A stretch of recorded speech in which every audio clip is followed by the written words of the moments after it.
What did you just say? I didn't say anything to you, Spencer. I was talking to Esme. Sounds more like you were accusing her. And you sound defensive. Wonder why? It's a simple question, Esme. Have you seen Kiki Jerome's hospital ID badge before? All you did was terrorize your son and his friends and drive Spencer from your home.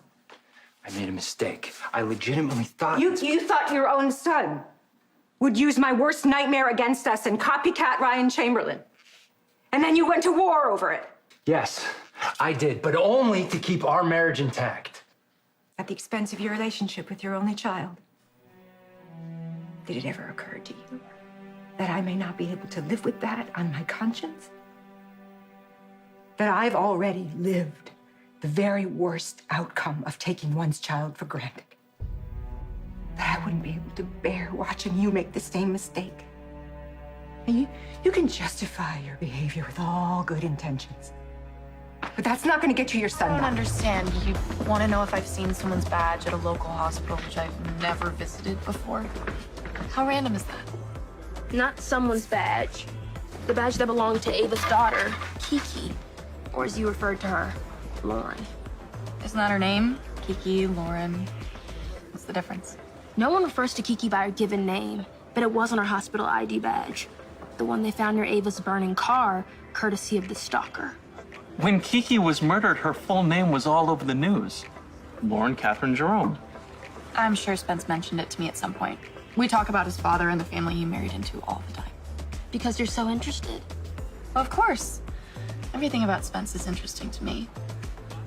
I mean, don't you take an interest in your boyfriend's family? Come on, Trina. Esme has been in town for all of 5 minutes. Do you really expect her to know all the ins and outs of everybody who's loosely connected to me?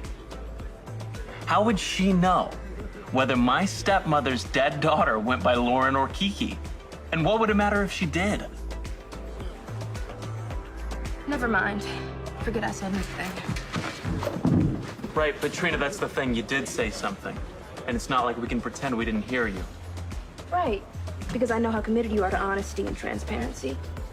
You marched in here all fired up, and you insinuated something pretty awful about Esme. That she might be Ava's stalker? I think that we deserve an explanation, Trina. It's no secret how protective I am of Ava. She's been good to me, and she's going through a really horrible time right now. She's given up her daughter, her husband, and walking away from her entire life. For Esme to show up to the gallery to wish her well was incredibly self-centered and, in a word, tacky. To a point where I started to wonder if Esme's interest in Ava went beyond normal curiosity in her boyfriend's family. Beyond the normal...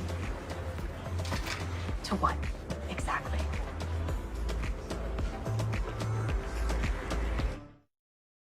Exactly what kind of interest do you think I have with your boss? And what does your daughter's name have to do with whether or not I've seen some hospital ID badge? Why does it bother you that I'm looking out for Ava? It was a simple mistake, guys. Let's leave it at that. Can we do that, Spence?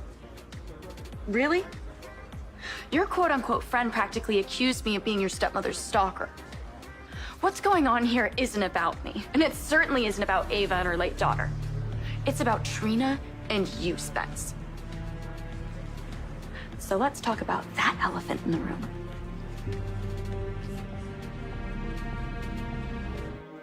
I hoped we could keep this between us girls, but maybe that was naive of me.